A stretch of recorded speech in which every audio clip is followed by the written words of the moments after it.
Ένας τρόπος για να βρεθείς σε δημόσιο δρόμο οδηγώντας μια κατασκευή που πλησιάζει σε αίσθηση τύπου Φόρμουλα 1 είναι το Ariel Atom.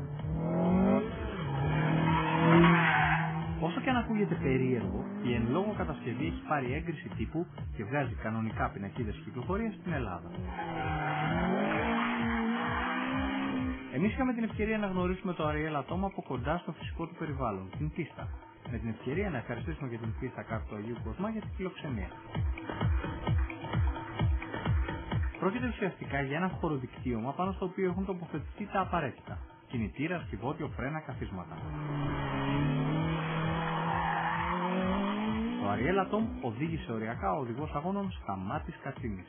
Ariel Atom λοιπόν, στην πίστα του Αγίου Κοσμά, στην πίστα Kart, δεν έχουμε κάτι πιο ευρύχωρο, ούτως ώστε να μπορέσει αυτό το αυτοκίνητο, ή πρέπει να πω το μεγάλο Kart, να αναδείξει όλες του τις αρετές. Ένα χωροδικτύωμα, 465 κιλά, 240 άλογα, και ο οδηγός μας ο Σταμάτης ο Κατσίνης μόλις ίδρωσε αρκετά για να μας πει τις πρώτες εντυπώσεις.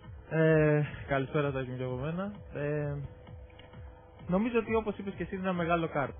Είναι βέβαια λίγο περίεργο η συμπεριφορά του σε σχέση με το κάρτ, αλλά είναι νομίζω ότι πιο κοντινό μπορεί να συγκριθεί σε μια τέτοια πίστα που έχουμε βρεθεί εδώ πέρα σε ό,τι αφορά το κάρτ. Ιδιαίτερο αυτοκίνητο, πάρα πολύ ωραίο σασμάν, πολύ καλό, πολύ δυνατό. Λίγο νομίζω η κατανομή του βάρους είναι που το δυσκολεύει μέσα στη στροφή, ειδικότερα σε μια τέτοια πίστα κλειστή, αλλά νομίζω σε μια μεγαλύτερη έτσι αυτοκίνητο και αυτά είναι εξαίσιο. Ωραία, έχει πολύ βάρος πίσω και καταλαβαίνω ότι θα πρέπει να είναι πάρα πολύ κοφτερός στις αντιδράσεις, αυτό δεν λέει. Το πρόβλημα με το όταν έχουμε το βάρος πίσω είναι ότι και στο φρενάρισμα και στη στροφή, όταν θέλουμε να μπούμε περισσότερη χώρα, λόγω κατανομής του βάρους περισσότερο πίσω, γλιστράει περισσότερο πίσω. Μπαίνει η μούρη μέσα, αλλά είτε ακουμπώντας λίγο τον γκάζι, είτε μη λίγο παραπάνω χιλιόμετρα μέσα στη στροφή, αμέσως γυρνάει και πρέπει να είσαι έτοιμος στο ανάποδο, όπως και νομίζω φάνηκε εδώ πέρα λίγο. Arielatom.gr. Βαγγέλη, τι προοπτικές έχει ένα τέτοιο παιχνίδι στη σημερινή αγορά αυτοκινήτων? Θα δείξει νομίζω, ευελπιστούμε. Είναι η πρώτη προσπάθεια σε ένα αυτοκίνητο το οποίο από 2.000 κυβικά πήρε κανονικά πινακίδες και θα έχει ένα κόστος κοντά στις 60.000 ευρώ. 60.000, ναι.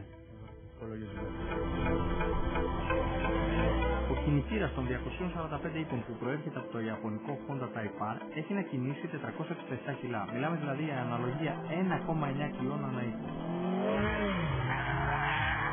Αν δεν σας φτάνει αυτό, υπάρχει και turbo έκδοση 300 ύπων. Αν αρχίσατε να αναρωτιέστε για πόρτες, παράθυρα, air condition και αποθηκευτικούς χώρους, μάλλον μπερδευτήκατε. Το Ariel Atom είναι ένα μεγάλο παιχνίδι για μεγάλα παιδιά με μεγάλο πορτοφόλι. Υπό αυτό το πρίσμα και ψάχνοντας τη σχέση αξίας-τιμής, δύσκολα μπορείς με αυτά τα λεφτά να αγοράσεις τόση πολύ χαρά.